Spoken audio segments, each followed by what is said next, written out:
Hi Bohan, Lanka e-learning YouTube channel ශිෂ්‍යත්ව විභාග සඳහා වූ ගණිතාංශයේ පාඩම් තමයි මේ කතා කරන්න යන්නේ. අද මම කතා කරන්න යන්නේ යම් කිසි වර්ෂයක එක්තරා දිනයකට අයත් දවස දීලා තියෙන වෙලාවට වෙනත් දවසකට අයත් දවසක් හොයාගන්න අන්තම. ඒ සඳහා මම පළවෙනි ගැටලුව විදිහට ඔබට ඉදිරිපත් කරනවා. 2021 වර්ෂයේ කියන්නේ ලබන අවුරුද්දේ 1/15 වෙනිදා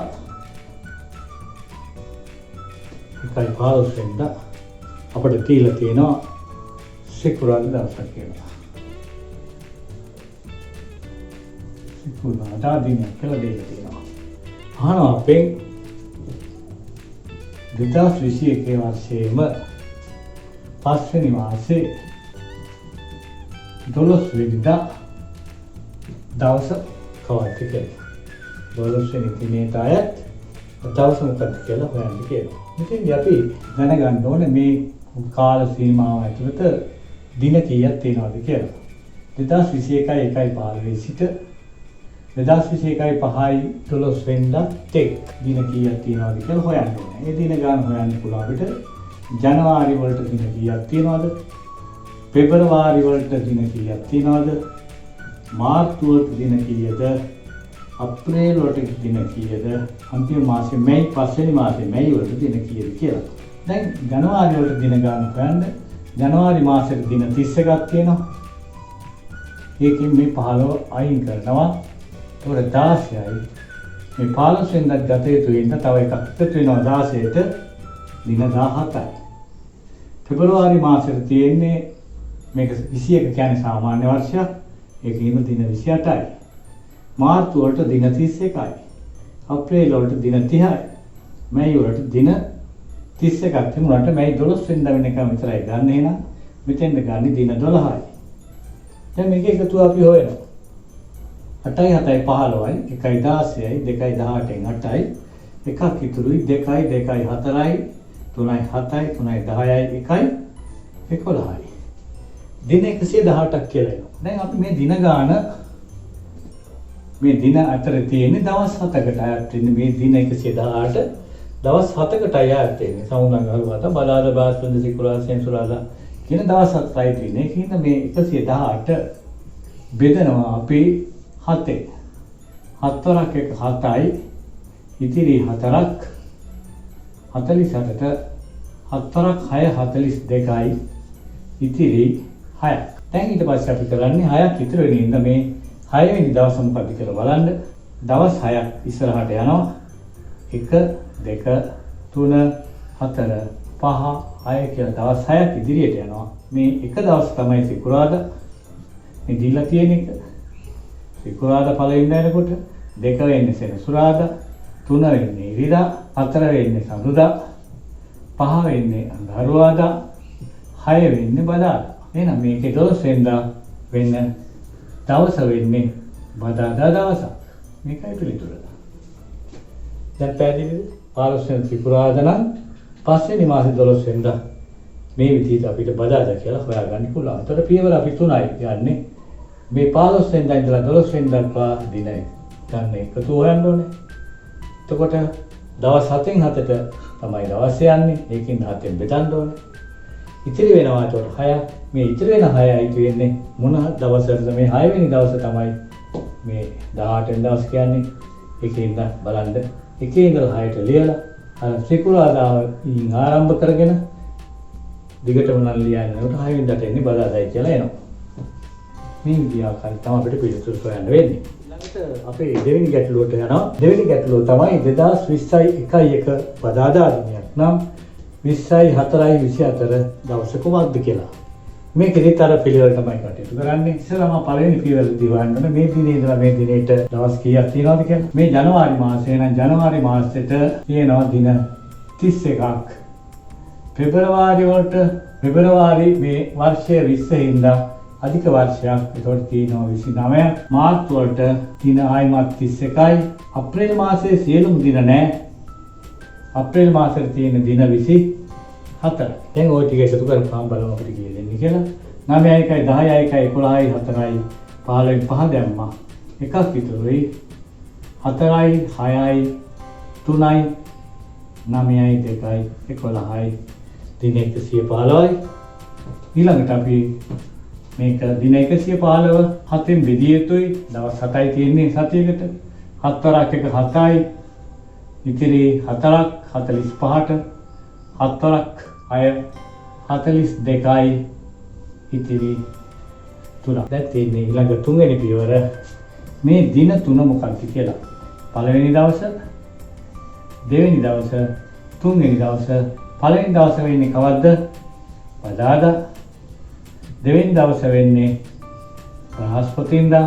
තුන්වෙනි දවස වෙන්නේ සිකුරාදා. එහෙනම් පිළිතුර මේ තුන්වෙනි දවස සිකුරාදා කියන එක. එහෙනම් 24 වෙනිදා පිළිතුර වෙන්නේ සිකුරාදා. ඊළඟට ඔය එකම අපි යමු අපේ තුන්වෙනි ගැටලුවට.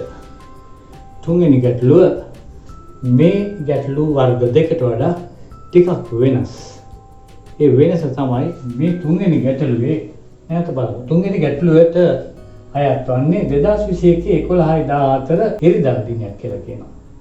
ඊළඟට අහනවා 2021 8/19 කියනම් දවසකට අයත්. මෙතෙක් හදපු ගැටලු දෙකට වඩා මේ තුන්වෙනි ගැටලුවේ තියෙන වෙනස තමයි මේ පසු වර්ෂයේ පසු දවසක් දීලා ඉදිරි දවසක් ඒ 19 8වෙනි මාස කියන්නේ අගෝස්තු මාසය කියන්නේ ඉස්සරහා දවසක් කීයද කියලා හොයන්නේ. ඉතින් බලමු අපි මොකද්ද කරන්න වෙන වෙනස කියලා. අර කලින් ගැටලු හැදුවට වඩා පොඩි වෙනසක් කරන්න වෙනවා මේ අවස්ථාවේදී.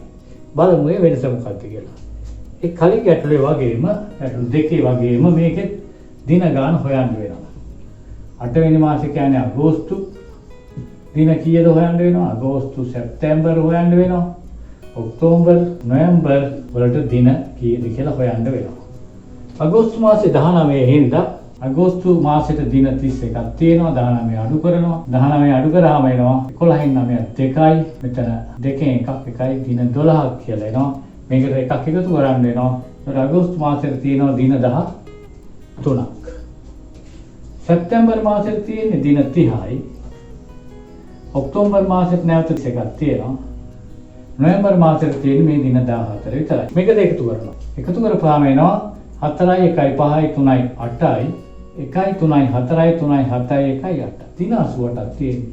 අගෝස්තු 19 වෙනිදා ඉඳලා නොවැම්බර් 14 වෙනිදාට තියෙන දින 80. දෙවෙනි පියවරත් පෙරසියමයි 88 අපි බෙදනවා 7. 4ක් එක 7යි.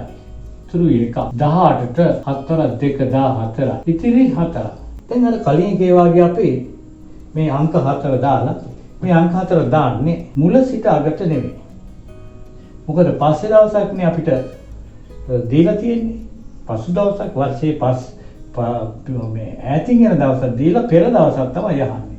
එහෙනම් මේ අංක 4 අපි දාන්නේ 1 2 3 4 කියලා මේ අතට අග ඉඳලා මුලටයි 4 දාන්නේ. කලින් දැම්මේ මුල ඉඳලා අගට කලින් අවස්ථා දෙකේදී. දාලා දැන් ලියනවා 1 ඉරිදා 2 ඉරිදාට කලින් දවස ඉරිදාට කලින් දවස. සෙනසුරාදා ඊට කලින් දවස සිකුරාදා 4 වෙනිදා වෙන්නේ එතකොට මොකද ඊට කලින් දවස බ්‍රහස්පතින්දා. එතකොට පිළිතුර වෙන්නේ 4 බ්‍රහස්පතින්දා කියන එක. එතකොට 19 වෙනිදා කවද්ද? පිළිතුර බ්‍රහස්පතින්දා. බ්‍රහස්පතින්දා. බලන්න මේක නැවතත් බලන්න මේකේ වෙනස. 8 වෙනි මාසයේ දිනයක් අහනවා නොවැම්බර් මාසයේ දිනයක් දීලා. ඒ කියන්නේ වර්ෂයේ ඈත දිනයක් දීලා ළඟින් දිනයක් තමයි අහන්නේ. එතකොට පළවෙනි පියවර 1යි අපි කරේ 19 ඉඳලා 14ට දින ගාන හෙව්වා. දෙවෙනි පියවරත් අර කලින් වගේමයි 88 7න් බෙදලා බැලුවා. සති කීයක් තියෙනවද තව දින 4ක් ඉතුරුද කියලා. මෙන්න මේ තුන්වෙනි පියවර විතරයි අපි වෙනස් කරේ. මොකද්ද? මුල සිට අගට 4 අංක 4 මේ 4 ලියනවා වෙනුවට අග ඉඳලා 4ක් ඉදිරියට ලියනවා. 1 2 3 4 කියලා අග ඉඳලා 4ක් ලියලා 4 වෙනි දවසට එන්නේ ඉරිදා මේ දීපු ඉරිදා 4 පළවෙනි දවසේ විදියට සලකනවා. එහෙනම් ඉරිදාට කලින් දවස වෙන්නේ සඳුදා නෙමෙයි. කලින් දවස වෙන්නේ සෙනසුරාදා. මේ සෙනසුරාදා 2 වෙන්නේ සිකුරාදා. ඒතකොට 3 වෙනවා 4 වෙනවා බ්‍රහස්පතින්දා. මේ ආකාරයට පුළුවන් පසු දිනයක දවස දුන්නාම පෙර දිනයක දවස හොයාගන්න. හොඳයි ඊළඟට අපි අපේ හතරවෙනි ගැටලුවට හතරවෙනි ගැටලුවට තියෙන්නේ 2020 වර්ෂයේ මැයි 29 සිකුරාදා කියලා තියෙනවා. ආන්නේ එම වර්ෂයේම පළවෙනි මාසය කියන්නේ ජනවාරි මාසේ 22 වෙනිදා කවද්ද කියලා. ඒ කියන්නේ ඉදිරි දිනයක තයි අයත් දවසක් අහන්නේ. දැන් අපිට පුළුවන් මෙතනත් අර කලින් තුන්වෙනි ගැටලුවේ කරා වගේ මේ හතරවෙනි ගැටලුවෙත් අපිට පළවෙනි 1/22 ඉඳලා 5/29 දක්වා දින ටික හොයන්න වෙනවා. කියන්නේ ජනවාරි මාසෙද දින කීයද? පෙබරවාරි දින කීයද? මාර්තු කීයද? අප්‍රේල් දින කීයද? මැයි වල දින කීයද කියලා. මේ ඉතර යනකම් පහ. ජනවාරි වලට තියෙනවා 22ක්. 31කින් 22 අඩු කරනකොට කෙලින්ම 32කින් 22 අඩු කරොත් මේ 22ත් ඇයිතු වෙනවා. මෙතන එතකොට එනවා අපිට 10යි. දින 10යි.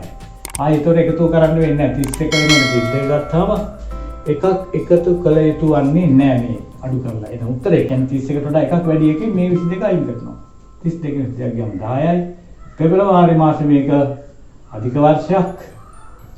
ඒකින්ද 29යි දින. මාර්තු වලට 31යි. අප්‍රේල් වලට 30යි.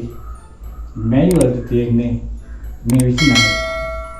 29 වෙනිකම් විතරයි. දැන් එකතු කරනවා. 9යි 1යි 10යි 9යි 19යි 9 එකක් ඉතුරුයි 2යි 4යි 3යි 7යි 3යි 10යි 2යි 12යි. අපිට එනවා 129 කියලා. දැන් දෙවෙනි පියවර තමයි 129 බෙදෙනවා 7. 4ක් එක 7යි ඉතිරි 5ක් 59ට 4ක් 8 56යි ඉතිරි 3ක්. ඉතිරි 3. දැන් අපි අංක දානවා 3යි අංක දාන්නේ කොහේ ඉඳලාද? අග ඉඳලා. 1 2 3. එක වෙන්නේ අනිවාර්යයෙන්ම සිකුරාදා. එක සිකුරාදා. එක වෙන්නේ එතකොට ඒ සිකුරාදාට කලින් දවස. බ්‍රහස්පතින්දා. 3 වෙන්නේ බ්‍රහස්පතින්දා කලින් දවස. බදාදා. එහෙනම් මේකයි පිළිතුර. 3 වෙනි දවසට එන දවස තමයි මේ බදාදා. එහෙනම් 22 වෙනිදා වෙන්නේ බදාදා.